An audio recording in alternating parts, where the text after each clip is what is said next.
But now, Dion, it'd be great to get into the meat of the matter for today's show. And essentially, folks, what I wanted to do was Dion's show was it was the quality of a documentary that you would see on a mainstream channel, except it had truth in it rather than lies. Literally, when you hear it and you hear all the different bits that he put together and the way that the show flowed, it really was like a completely professional operation. And can you talk us through how you put it together, what you were trying to achieve at the end, how long it took you? Just let's go into the background of how the show was constructed first and the message you wanted to come out the other side. Right. So actually, what I did is I got a bunch of different clips from either the movie Helter Skelter, which is pretty close to the transcripts of what he said in the courtroom. I got different clips from different interviews he did. Most of it was from the documentary Charles Manson Superstar, which I actually did credit in the show notes for that episode that I did. And a lot of it is his own music that he put out. There's a couple songs in there. I kind of debated back and forth if I was going to put that Marilyn Manson song in there, but it did take lyrics from a Charles Manson song, so that's actually why I put that in there. There's actually another song from the Beach Boys where they pretty much ripped off one of Charles Manson's songs. That's included in there. And I put a lot of different clips where it really came out that who Charles Manson is himself. A lot of times the media tries to paint him as a monster, as the ultimate bad guy. But when it comes down to it, that's not who Charles Manson is. That's not who he ever was. Sure, he was a convict, but he always got arrested for like petty crimes, like not armed robbery, but car theft or just burglary or something like that. He was like a petty thief. He wasn't a big mass murdering monster that the media tries to portray him as. But the thing with the clips that I used and the way I put it together, I really wanted to show that Manson is completely different from the way most of the mainstream media portrays him as. Yes, and I mean, let's talk about a bit of the background to Manson first, because he had a pretty tough childhood. He was born to a young, unmarried mother, and Manson, I don't believe, was his real name. I think that was his stepfather's name, if I'm correct. What do you know about his childhood and what could have essentially turned him into this petty criminal at a young age? Because he was going in and out of prison as a juvenile, wasn't he? Yes, he was. And the thing was, his mother, he says that she was a prostitute and she got pregnant with him when she was 14 years old out of wedlock. So there was a time when she actually went to jail when he was a very young child. So he went and he lived with his aunt and uncle and I think his grandmother. And it was a pretty stable home. It was like your stereotypical American family. But the thing that really attracted a young Charles Manson was his uncle, who lived kind of on the outskirts of town and really on the outskirts of society as a whole. He was kind of I don't know, I guess you could say he was a hillbilly. He sold moonshine and did trapping and kind of lived off the land, things like that. And there was a time where Manson was living with him, and this is kind of where it really all started. The federal government came in and closed down his still. Well, the thing they don't realize is that, sure, it's illegal, but that's the only way that he could make a living. That's the only way he had any sort of income coming in. Well, his uncle, after they closed down his still, kind of went off the deep end a little bit and committed suicide. So after that, Manson kind of bounced around here to there and just kind of was a drifter of sorts. And then in order for him to survive, since he doesn't really have any skills or any type of way that he could fend for himself or provide for himself, he kind of, became a petty criminal. He started, robbing stores or burglaring or however way he could, get food or get money in order just to survive. And from there, it kind of just escalated a little bit. So really, he spent the majority of his juvenile years and his early adulthood in different institutions. Yes, and of course I'm pleased you brought the point out there that the fact is, folks, when you look back at Manson's criminal record, before these heinous crimes he was accused of, as Dion just said, he was doing these things, and of course we don't say it's right, but he was doing these things to survive. He wasn't going out assaulting and raping and different things like that. He was stealing and what have you because he needed the money for food and various things like that. He'd literally kind of gone out on his own after losing the person that he became most close to, which was his uncle. He kind of felt that he didn't want to go back to his grandparents, and so he went out on his own. And so this kind of shaped him for the future when he finally went out, and in the 60s, this became a way of life for a lot of people, and a lot of people that came from wealthy backgrounds. These kids were getting involved in all these drugs and this hippie movement and this summer of love and all this stuff, and they were just drifting around America, and this was the lifestyle. And I think that this is what kind of Manson saw it, and it was like, I was forced into doing this, and these guys are doing it by choice. Do you think that when that decade came about, or rather the latter part of that decade when all this was going on, Dion, that Manson actually felt a sense of belonging amongst this new community, which, when he was doing it, it was like, regarded as the lowest of the low, and you were a bum if you drifted around and did things like that, whereas now it was becoming a lifestyle choice for much of America's youth? Yeah, I think he did find kind of a home and a place with the hippie movement at the time. And you got to remember, like you said, when he was doing it, this was like in the mid 50s, maybe late 50s, when he was, kind of bouncing around trying to just survive out there in the real world.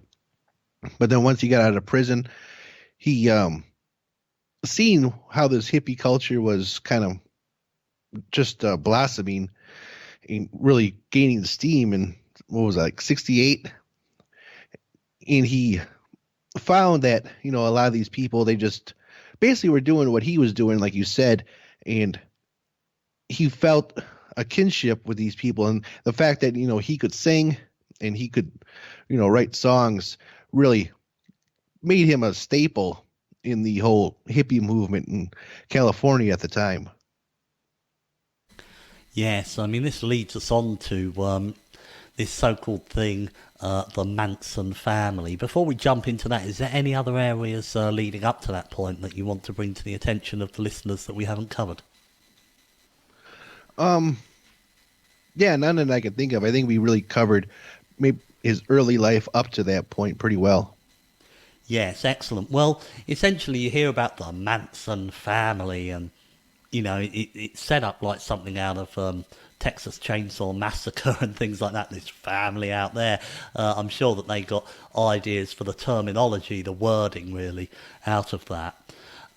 Essentially, it's not quite as clear cut as the media would have you believe, that Manson was essentially some criminal mastermind, highly evil individual that could manipulate people, could motivate people to doing his will and all this kind of stuff. Manson actually, he talks about in some of the clips that you broadcast on your excellent show on him, Dion, he talks about how he worked with the Beach Boys. He talks about living a high roller life and what have you amongst that community, because with, as you just mentioned, his ability to play guitar and sing and do his own songs, and this was kind of encouraged amongst this hippie movement. And so if you were able to do that, then people listened to you, people were interested. And people like the Beach Boys, for example, he got involved with, they were essentially this clear-cut boy band, if you like, that essentially were really just writing songs about surfing and cars for many years. And I think that they probably latched on to someone like Manson because they could see the way that the tide was turning, and they needed to, get some influence from someone as to how they could change their style in order to be able to keep up and not become yesterday's news. What's your knowledge of how Manson got involved with the Beach Boys and with his music? And when he made those comments about, I had lots of money then and all this sort of stuff, was he telling the truth, or was this, a tall tale, as they say? I wouldn't necessarily say it was a tall tale. It's kind of exaggeration, I guess. He wasn't necessarily lying. He did spend a lot of time with the Beach Boys and with different big name acts of that era. And so the way he got involved with the Beach Boys is, so he used to run with a lot of different people in the, Southern Californian movement. It wasn't just hippies that he hung around with. In fact, Manson himself said he hated hippies. He really wasn't a hippie. He was a child of the 50s. He really didn't understand them a whole lot. I mean, he enjoyed, being around them and, partaking in the extracurricular activities and, doing what they were doing. But he really didn't like to hang around them too much. But he also hung around with bikers, which he seemed to enjoy much more. And he got to a point where I think he got invited to a party one time, and there was a bunch of, music executives, and the Beach Boys were there, and I think the Mama and the Papas, and, a bunch of these different kind of bands of the time. And he struck up a friendship with Brian Wilson, I believe. And he stayed at Brian Wilson's house, it seemed, for a very long time. I'm not exactly sure on the time frame because a lot of that stuff is obscured or it's just not really well known. But he did stay with the Beach Boys for quite a long time, and they were going to help him, get a music career. In fact, the recording for much of the songs that I put on that Manson show came from the recording session that was set up by the Beach Boys themselves. Right. And are there any other acts? You mentioned the Mamas and the Papas and the Beach Boys and music executives. Do you think he actually had a contract lined up to be a musician in his own right and essentially get records made and stuff? I did hear that he actually had a contract set up and ready to go. I can't remember what the exact thing was about that. Something happened. I think now I think it's coming back to me. That's okay. Well, I'll just jump in and just say that Dion played a lot of his songs, and you actually can hear that they're almost like demos, and you can hear Manson say, they say, just play, Charlie. He says, you're making me nervous, and he's chuckling. And when you hear the way he speaks and stuff like that, he seems like a very shy, quite nervous individual at that point. So he certainly was putting demos together. And of course, these got picked up by all sorts of acts. Dion mentioned Marilyn Manson actually released one of his songs, when they started off at some point. So he became sort of influential. I'm not sure if it was they were doing it because they liked the song or they liked the fact that they recorded a Manson song themselves, or what their thinking was behind it. But let's go back to it certainly looks like there was some sort of contract in place. Or have you got anything else that you'd like to mention about that? Yeah, I think what happened was, so Manson had a meeting with an executive, and he brought a couple of the girls with him to try to kind of get in good with the music executives, because we all know how the music executives in Hollywood are like. But I think it turns out that they actually kind of scared off this executive a little bit because they were kind of a little bit too out there. Yeah, I understand. You see, the reason I was getting at that was I was wondering if there was any sort of conspiracy to essentially frame Manson for what we're going to talk about now, which was, the crimes that were committed by this group of people around him. But before we get into that, he was staying in, I believe, was it a Death Valley area? And he kind of lived in what was almost a commune with a bunch of other drifters, younger people. They weren't kids as they were made out to be. You know, these were adults. They were young adults. And how did all that come about? Because people make out this is when the prosecutor, like Vincent Bugliosi, who wrote the book Helter Skelter, and he prosecuted Manson as well, they make out that he was their leader. And, you know, everyone reported to Manson, and Manson had this mind control over a lot of them. Do you know how this family essentially came together? Like Krenwinkel and that Tex, whatever his name was, guy that, I think Patricia Krenwinkel, wasn't it? And talk us through how that all came about. Well, they were kind of just bouncing around here and there, and wasn't all of them. You know, Manson had different people come in and out of his life pretty much continuously. And it came to a point where, you know, after the whole kind of music career thing kind of fizzled out a little bit, and Manson, he wasn't really like we were saying earlier, he was shy. He wasn't really a sociable person because, well, let's face it, he spent the majority of his life in, you know, jail or a juvenile institution. So he really wasn't a real sociable person.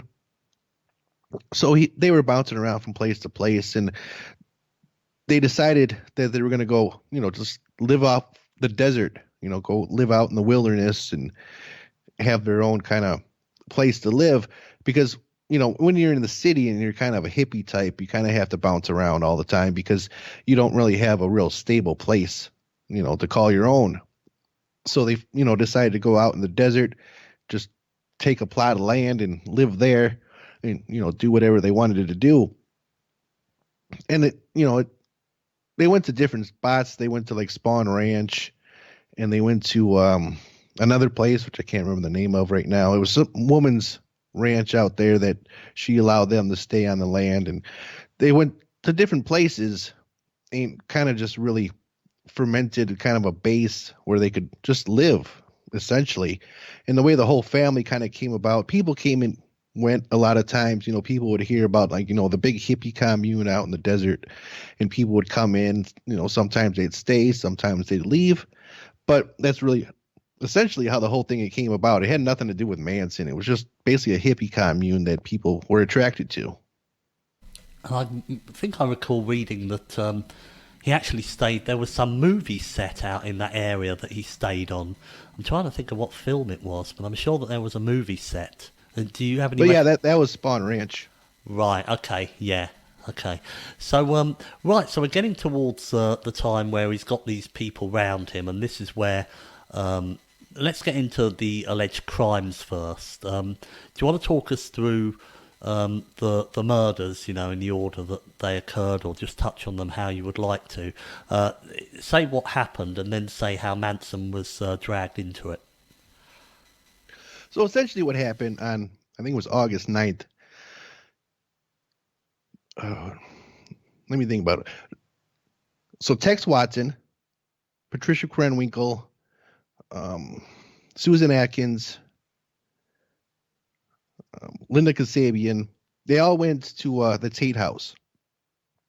And essentially what happened is basically Tex Watson is basically the ringleader here. He was the ringleader on both nights.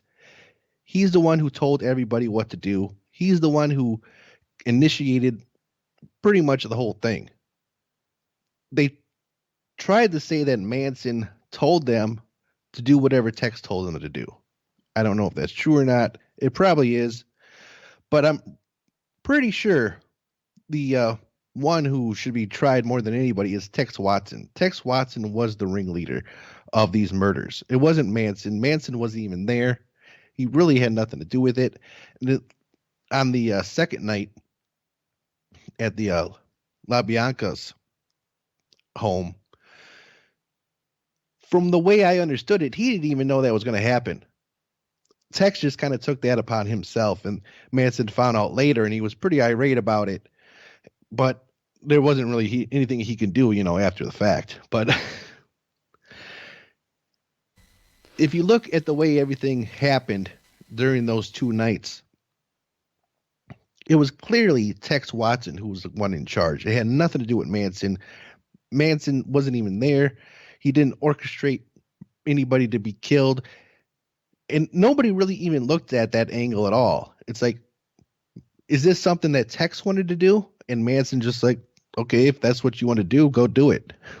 Because pretty much that was the thinking of the whole era, with everybody. It's like, if we want to do it, just do it. Well, there was that resurgence around that time. They were pushing the old Aleister Crowley thing, weren't they? Do as thou wilt and stuff like that. And it was all about free everything.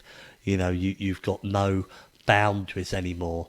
You're not locked into any moral system. You just do what you want to do. And whether that's, doing excessive amounts of drugs or drink or sex or violence, as in this case. And I get the feeling that, the clear thing is, to me, and what I've never been able to get round, is the fact that these four individuals went to these two places, the LaBianca's on the second night and then the Sharon Tate home where she had friends around on the first night, committed these murders, and then when they're arrested they say, oh, this guy told us to do it.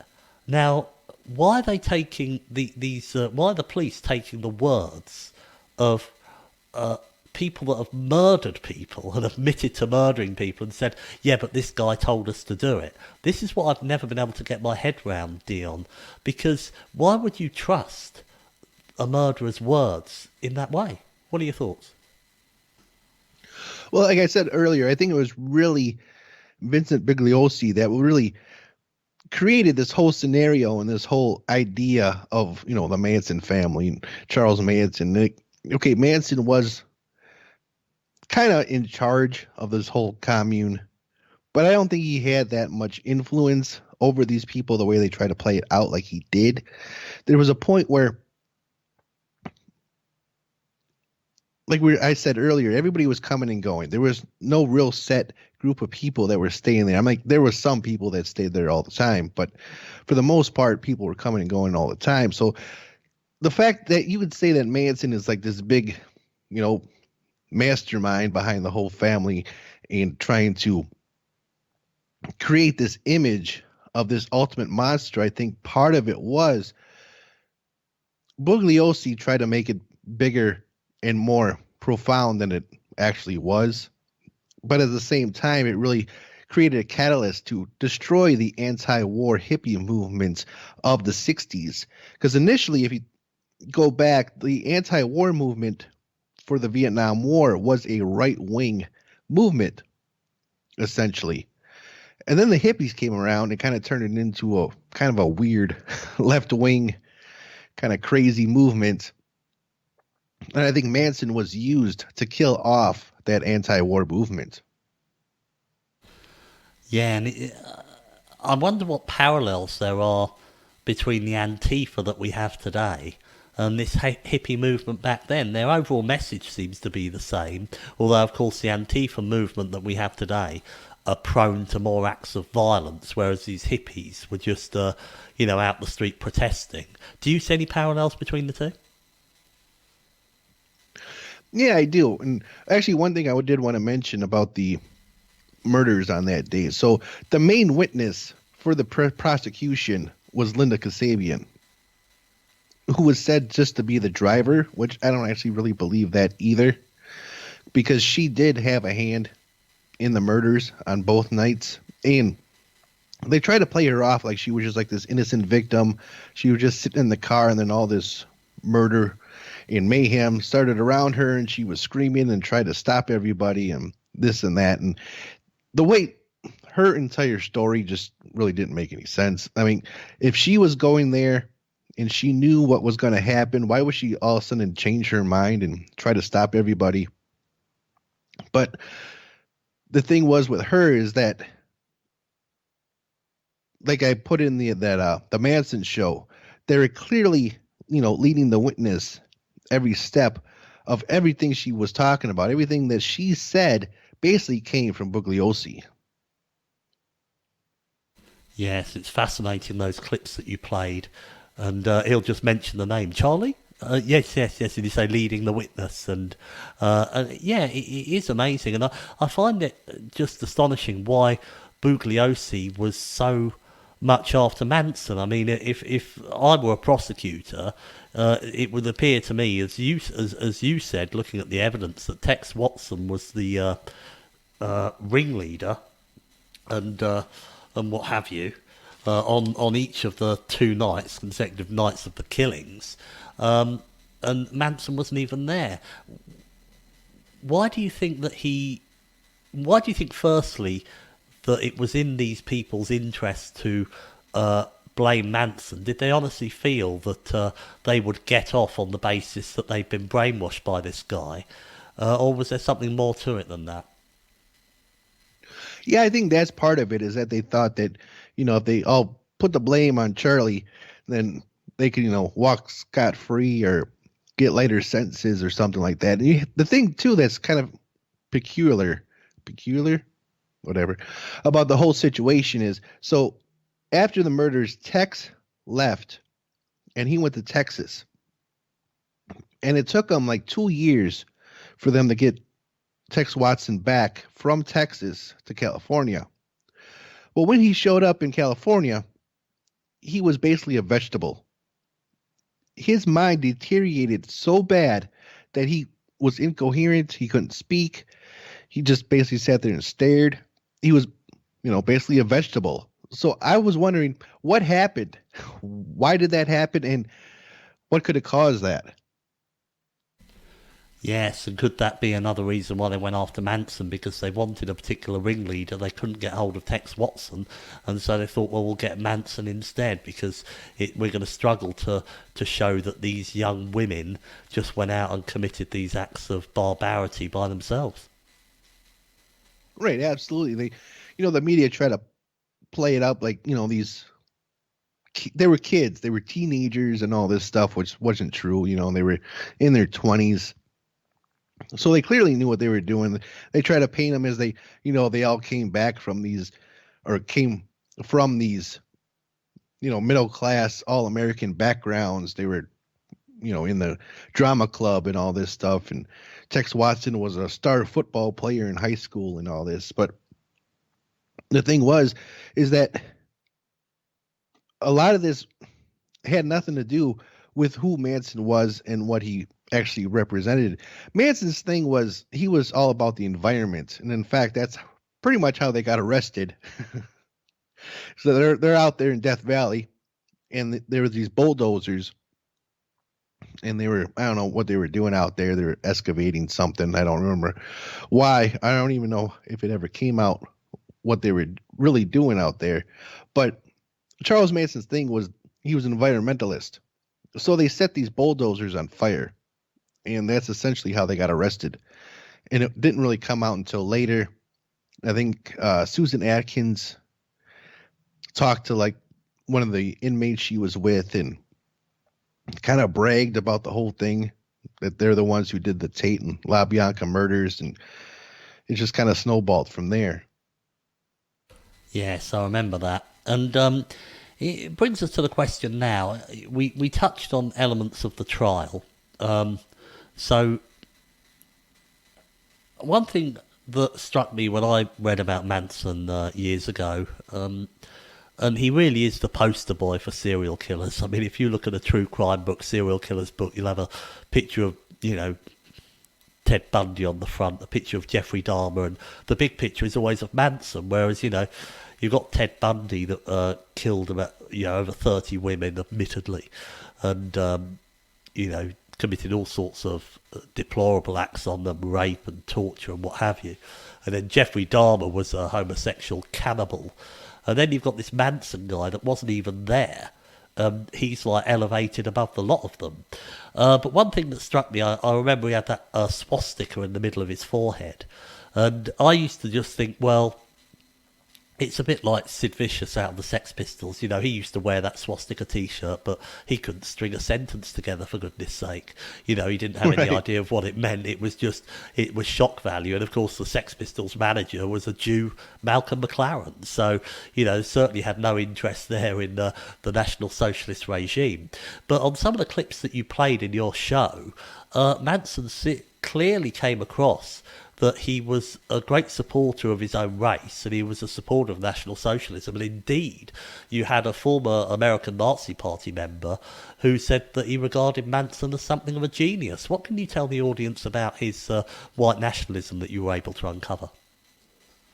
Well, the thing with Manson is that, he grew up in prisons and he grew up in the system, and a lot of people who may have never been to prison, I've never been to prison, but from what I've heard is that it is very segregated. It is very, um, everybody has their own groups that they stick with, and they really don't, venture outside those groups too much because it does cause a lot of problems and a lot of issues. And I'm sure Manson would have understood the way that most people do understand is that they segregate themselves and that their own people should be protected above, pretty much anybody else. So I understand that. See, here's the thing with Charles Manson. Everybody thinks, and this is maybe one of the reasons why they lay so much blame on him, is that he is kind of antisocial. He does kind of have a peculiar way that he talks. He kind of talks in parables and kind of riddles sometimes. And a lot of times when he's giving these interviews to these, big name news people like Geraldo or Diane Sawyer or somebody like that, he messes with them a lot. He kind of plays this part that he's like this big evil monster and things like that. And it's, if you really look at it, if you really look the way he talks and the way he acts, it's some of the things he says is just an act, just to get a rise out of people. But a lot of what he says is the truth. A lot of what he understands, the way the world works, he understands all these things. And that's probably another thing that's off-putting to, a lot of the so-called normies out there that really don't understand what's going on in the world around them. They just, believe what the television tells them. And the thing that Manson understood is what Hitler was trying to achieve. He's trying to rise up his people. And basically the whole world came down upon him because he fought back against, basically the establishment or the world order at that time. So Manson kind of felt a kinship with Hitler. And the whole thing with the swastika on his forehead. So originally it was just an X that they did. Him and 3 of the other co-defendants did it during the trial. They shaved their heads and they carved these X's on their foreheads and said that they were excommunicated from the rest of society, and that's the way they saw themselves. So they kind of took it as this trial had no bearing on their life anyways, because they didn't legitimize it at all. That's basically what the whole X thing was. And then after he was sentenced, he kind of had it tattooed into a swastika, which was kind of furthering his excommunication from the rest of society. But he did have an understanding of what the Third Reich was trying to achieve, what they were all about. And he really felt that what Hitler was trying to do, which was best for his people and for most of Europe, is that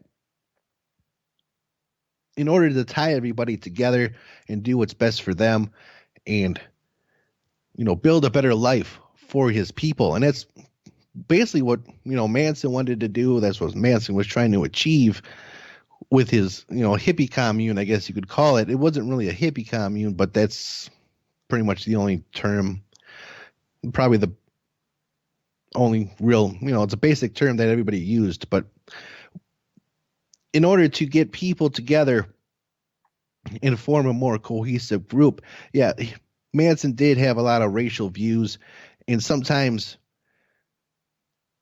you can see that in his background, the way he never really, you never really hear about Manson having, people of different races in his group, or with him or living with him. He always stuck with his own kind because he understood the basic realities. I mean, there are stories sometimes that he dealt drugs with some black guy or whatever, but most of the time that turned out bad for him. Yeah, I like what you touched on there because if you remember, if you ever saw the program, the HBO program, which was the first actual HBO television serial that came out, they used to specialise in things like boxing and stuff, and that was the prison drama called Oz, which was very anti-white, but it showed that when you go to prison, what's so funny is that on the outside they're always trying to push all this diversity and what have you, and in the prisons, even when they try and put a certain amount of each race into each cell block, then these people from each race will just stick amongst their own. And so, as you said about Manson, he was aware of the racial differences, having been brought up in the juvenile and the prison system, that people did stick amongst their own people because that's where they felt safest and that's where they felt that they belonged. And the other thing that you raised was how Manson played up to some of these people like Geraldo and Diane Sawyer and what have you, and I completely agree with that point. What I think had happened is that he basically, if you think that you're in maximum security and suddenly you're taken out to be on some, nationwide talk show and you read about yourself that you're the most feared killer in all of history in America and stuff like that, and you realise that, hey, I'm not even going to get an appeal, I'm never going to get out of here, I'm going to be here the rest of my life, then why not just have a bit of fun with it? Why not play the role? Why go out every time and say, I didn't do anything, it's not fair, when you know that it's not going to make any difference? Why not have a bit of fun with it? And I think that that's what he did a lot. And then sometimes he made himself sound like completely mad, and other times he would make he'd make points that really are very sensible points, and it showed that he understood exactly what was going on. So when you listen to Dion's show, you get a real mixed bag of what Manson says. One minute you're saying, that guy sounds that sounds a really, really intelligent statement he just made there. And the next one, he's making a load of noises or swearing like mad or stuff like that, or threatening, what was it? I think he said, if I murdered anyone, there'd be none of you left, and stuff like that. Right. And I think but you can sort of see his point, because he just said how hypocritical it was. And I think that he felt genuinely hard done by that the people that he brought in. He made the statement that you put in your show that he took care of people who'd run away from their parents because their parents couldn't take care of them, and he stepped in and took care of them, and this was the gratitude that he got. And then it went back to the fact, well, it's got to be someone else controlling these people, because these people come from good backgrounds. And look at Manson, he's been in and out of prison all his life, albeit only for things like car theft or burglary, as you say, or theft from shops and what have you. No acts of violence that I could really see in the history. And so the system back then, they just couldn't accept the fact that some young people from that sort of stable American background could turn into the monsters they became and carry out the Tate LaBianca murders.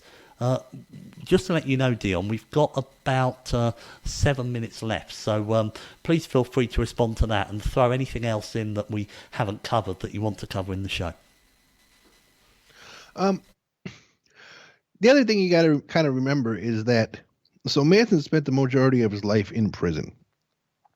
This is at the same time the whole MK Ultra operation was going around. And I think there is kind of an aspect of that too that could be looked at. It was said that a lot of the LSD that was going around Southern California at the time was actually created by the CIA.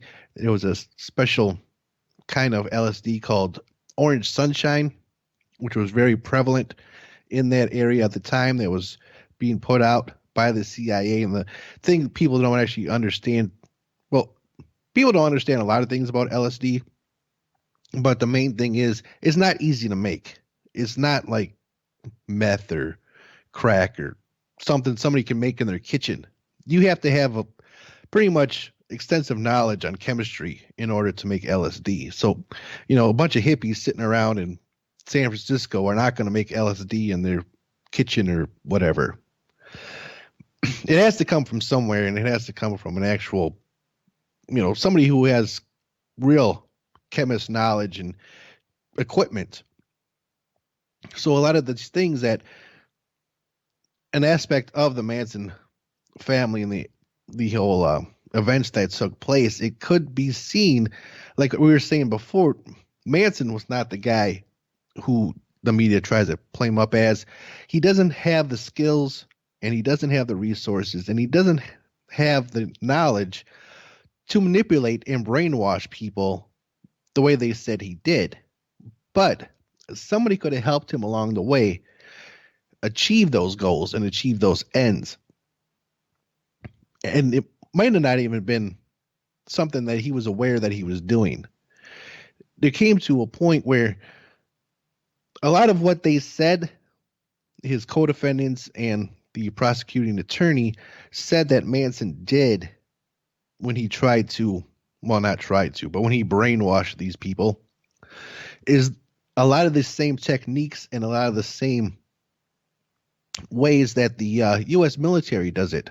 The same pattern that the MK Ultra program was working out at the time. And one of the main aspects of the MK Ultra program was finding the effects of LSD and how it affected people, and if they could use it for, military ends, or try to see if they could use it in some sort of capacity, which I guess they never really did, which really isn't that big of a stretch if you understand how it works and what it does. Originally, it was a drug to help people with schizophrenia, which I'm not really sure how that would help, but I don't know. I'm not a doctor, and I really don't know that much about schizophrenia. But one interesting take that I've kind of been looking into in the past year or so is that link between the CIA and their flooding of LSD into Southern California at the time, the MK Ultra experiments. See, here's the interesting thing too. So when Manson left prison in 67, which I can't remember where he was initially, but anyway, so he got a waiver to go to San Francisco, which is odd because San Francisco was basically the base for the MK Ultra experiments. So that's kind of another factor we can look into that is kind of hard to research because, I don't know, sometimes there's some misinformation out there, some disinformation about what was going on, but it has been really well researched that the military had ties within the Laurel Canyon music scene of the mid to late 60s. A lot of these guys, you had Jim Morrison and some of the Mama and the Papas, and what's that guy? Frank Zappa, all came from military families.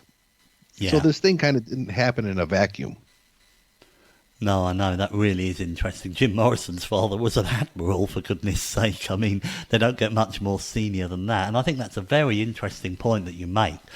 Essentially, correct me if I'm wrong, are you saying that Manson could have been MK Ultra, or it could have been these followers, alleged followers of him that were MK Ultra, and he was parachuted in ready as the patsy, as being the one who brainwashed them? That's the way I'd look at it. How about yourself? Yeah, that's the way I see it too. I mean, you can take it two different ways. Either he learned these techniques while he was in prison, and then they sent him to San Francisco to kind of do these experiments, or kind of get this ball rolling where they could, do experiments. Or, as you said, the other way it could be seen is that these people were MK Ultra'd by Tex Watson, and then they put him in there as the patsy. Yeah, exactly, because of course you mentioned earlier that he was just an absolute gibbering vegetable by the time he got to trial. So there's no telling what they were doing to him to eradicate any memories of what he went through, so that they, of course, would not be exposed. Right, because Tex Watson, like we said, they didn't extradite him from Texas until 2 years later, and he didn't go to trial till like 1971. So there was like 3 years later where there was, a lot of things that could have went on during that period. And the fact that he came back as a basic vegetable, it's like, what was it? That was never really explained. It never explained how that happened or why that happened.